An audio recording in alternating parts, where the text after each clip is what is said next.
हर हर महादेव, नमः शिवाय, जय माता की। सावन के इस पवित्र मास के अंदर हमने जो शिव पुराण में से 12 ज्योतिर्लिंग के प्रादुर्भाव और उनके महात्म्य की कथा के श्रृंखला को आरंभ किया था, उसमें हमें आप सबका असीम प्रेम और साथ प्राप्त हुआ। उसके लिए आप सबको कोटि कोटि धन्यवाद और साधुवाद है।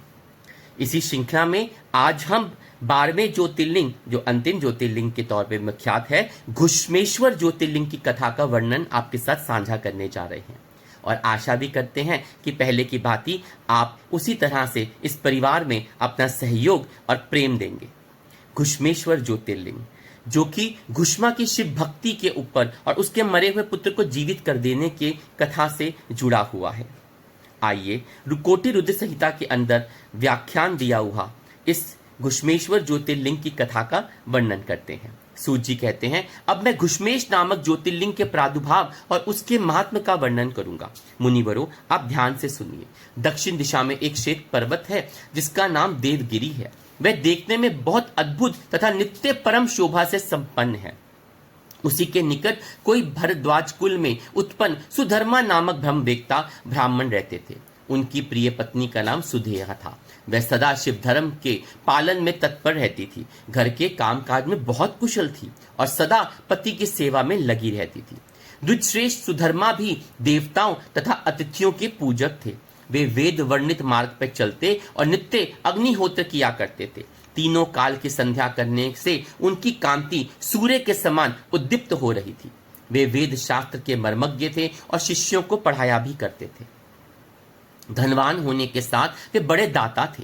सौजन्य आदि सद्गुणों के भाजन थे। शिव संबंधी पूजनादि कार्य में ही सदा लगे रहते थे। वे स्वयं तो शिव भक्त थे ही, शिव भक्तों का भी बड़ा प्रेम और आदर करते थे। शिव भक्तों को भी उनसे बहुत प्रेम था और वे सबके प्रिय थे। यह सब कुछ होने पर भी उनके कोई पुत्र नहीं था। इससे ब्राह्मण को तो कोई दुख नहीं होता था, परंतु उनकी पत्नी बहुत दुखी होती थी। पड़ोसी और दूसरे लोग भी उसे ताना मारा करते थे। वह पति से बार बार पुत्र के लिए प्रार्थना करती थी। पति उसको ज्ञान उपदेश देकर समझाते थे, परंतु उसका मन नहीं मानता था। अंत तो कत्वा ब्राह्मण ने कुछ उपाय भी किए, परंतु वह सफल नहीं हुए। तब ब्राह्मणी ने अत्यंत दुख हो और व्याकुल होकर बहुत हट करके अपनी बहन घुश्मा से अपने पति का दूसरा विवाह करा दिया। विवाह से पहले सुधर्मा ने उसको समझाया कि यह इस समय तो तुम बहन से प्यार कर रही हो, परंतु जब इसका पुत्र हो जाएगा तब तुम इससे स्पर्धा करने लगोगी। उसने वचन दिया कि अपनी बहन से कभी डाह नहीं करूंगी। विवाह हो जाने पर घुश्मा दासी की भांति बड़ी बहन की सेवा करने लगी। सुदेहा भी उसे बहुत प्यार करती थी। घुश्मा अपनी शिव भक्ता बहन की आज्ञा से नित्य 101 पार्थिव शिवलिंग बनाकर विधिवत उनकी पूजा करने लगी। पूजा करके वह निकटवर्ती तालाब में उनका विसर्जन कर देती थी। शंकर जी की कृपा से उसने एक सुंदर, सौभाग्यवान, सब गुण संपन्न पुत्र उत्पन्न किया। घुश्मा का कुछ मान बढ़ा। उसने सुधेया के मन में डाह पैदा होने लग गई। समय पर उस पुत्र का विवाह हुआ और पुत्र वधू घर में आ गई। अब तो वह और भी जलने लग गई थी। उसकी बुद्धि भ्रष्ट हो गई और एक दिन उसने रात में सोते हुए पुत्र को छुरे से मारकर उसके शरीर के टुकड़े टुकड़े करके कटे हुए अंगों को उसी तालाब में ले जाकर डाल दिया जहां घुश्मा प्रतिदिन पार्थिव शिवलिंगों का विसर्जन किया करती थी। पुत्र के अंगों को उस तालाब में फेंक कर वह लौट आई और घर में सुखपूर्वक सो गई। घुश्मा सवेरे उठकर प्रतिदिन का पूजनादि कर्म करने लगी।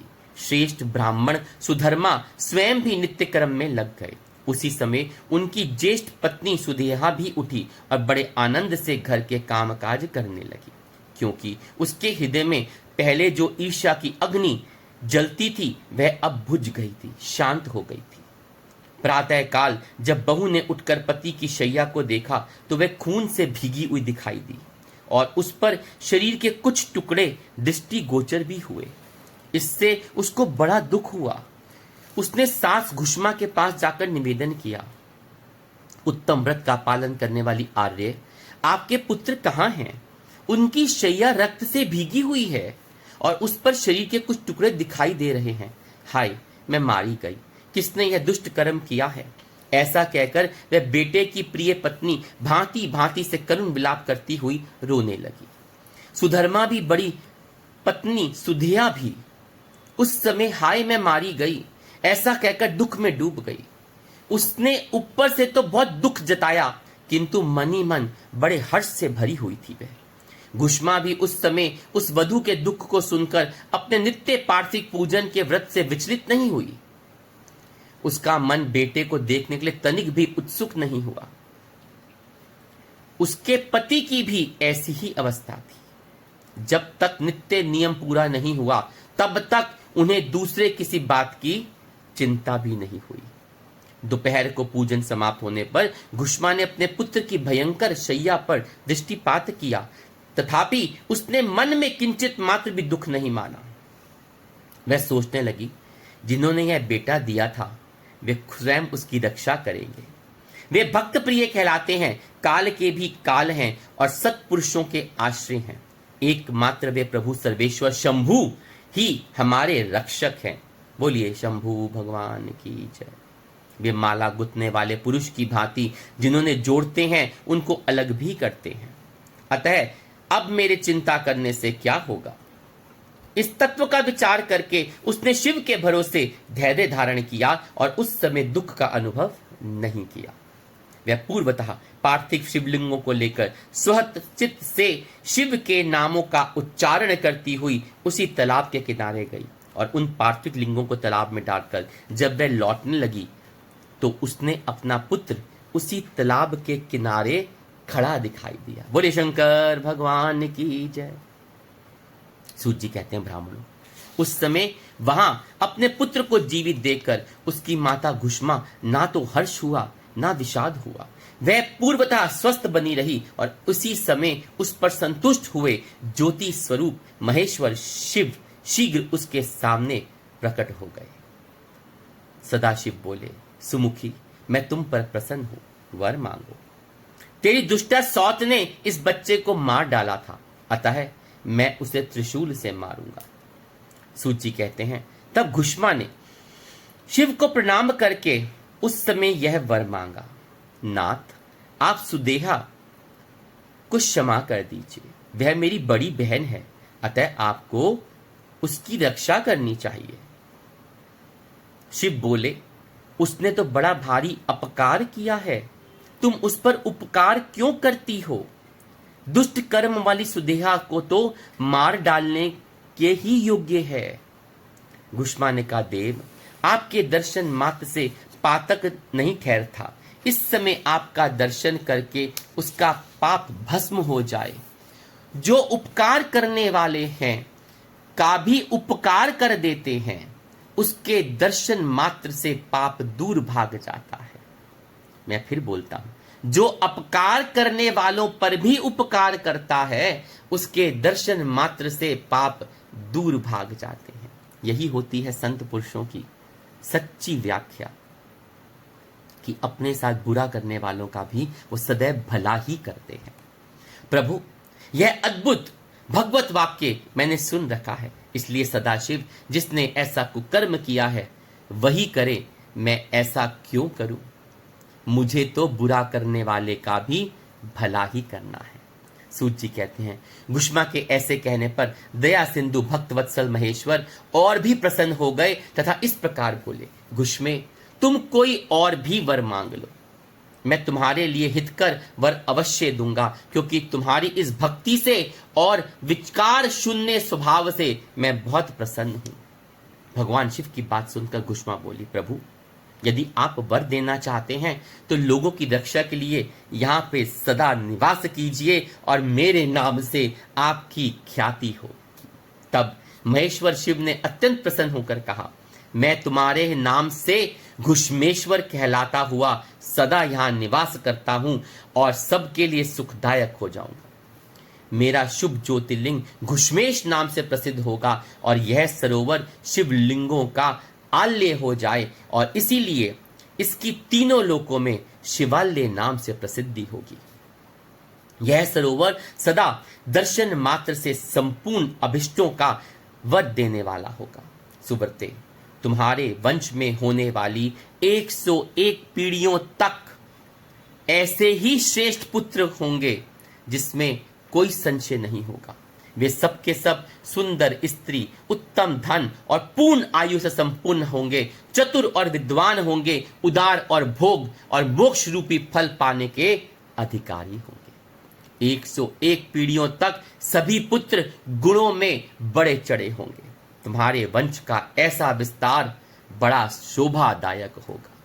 ऐसा कहकर भगवान शिव वहां ज्योतिर्लिंग के रूप में स्थित हो गए।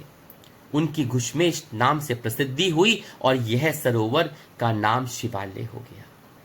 सुधर्मा, घुष्मा और सुदेहा तीनों ने आकर तत्काल ही उस शिवलिंग की 101 दक्षिणाव्रत परिक्रमा करी। पूजा करके परस्पर मिलकर मन का मैल दूर करके वे सब वहां बड़े सुख का अनुभव करने लगे। पुत्र को जीवित देख सुदेहा बहुत लज्जित हुई और पति तथा घुष्मा से क्षमा प्रार्थना करके उसने अपने पाप के निवारण के लिए प्रायश्चित किया। मुनीश्वरों, इस प्रकार यह घुष्मेश्वर लिंग प्रकट हुआ। उसका दर्शन और पूजन करने से सदा सुख की वृद्धि होती है। ब्राह्मणों, इस प्रकार मैंने तुम्हें 12 ज्योतिर्लिंगों की महिमा बताई। ये सभी लिंग संपूर्ण मनोकामनाओं को पूर्ण तथा भोग और मोक्ष देने वाले हैं। जो इन ज्योतिर्लिंगों की कथा को पढ़ता है, सुनता है, वह सब पापों से मुक्त हो जाता है तथा भोग और मोक्ष पाता है। बोलिए हर हर महादेव। घुश्मेश्वर ज्योतिर्लिंग की पूजा का बहुत महत्व है। खासकर संतान प्राप्ति, आध्यात्मिक शांति की इच्छा रखने वालों के लिए ये अत्यंत महत्वपूर्ण स्थान है। घुष्मा नामक भक्त की भक्ति के कारण, जैसे हमने कथा में सुना, इसे घुश्मेश्वर नाम से विख्यात हुआ।